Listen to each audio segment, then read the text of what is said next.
Hi guys, இன்றைக்கி நம்ம எப்படி என்ன பார்க்க போகிறோன்னா பிரியா பஸ் மோடு இது எப்படி எடுக்கிறதுன்னு தான் பார்க்க போகிறோம். அப்படியே வந்துட்டு வெளியே வந்துட்டு ஸ்ப்ளே ஸ்டோர் போய் பிரியா பஸ் மோடுன்னு அடிங்க.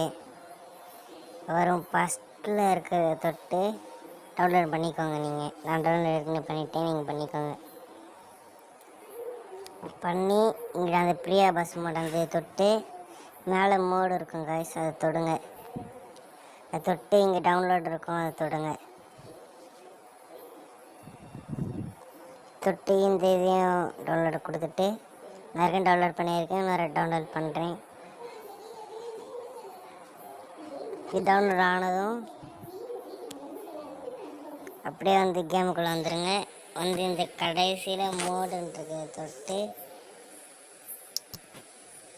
இங்கே இருக்கும், அதை ஒன்று தொடுங்க. இது இப்படி காட்டும். இதில் வந்து நீங்கள் என்ன இது காப்பி பண்ணீங்களோ அந்த இதை மட்டும் தொடுங்க. பிரியா பஸ் மோடு வந்துருந்துச்சுன்னா அந்த பிரியா பஸ் மோடு தொடுங்க. இந்த இருக்குது பிரியா பஸ் மோடு. நான் தொட்டேன் ஏற்கனவே இதில் இருக்குன்னு சொல்லி எனக்கு வருது. இந்த அவ்வளோதான் காய்ஸ், இப்படி தான் பண்ணுறது. உங்களுக்காக எப்படி ஈஸியாக டவுன்லோட் பண்ணுறேன்னு சொல்லியிருக்கேன். மறக்காமல் லைக் அண்ட் சப்ஸ்கிரைப் பண்ணிடுங்க இந்த வீடியோக்கு.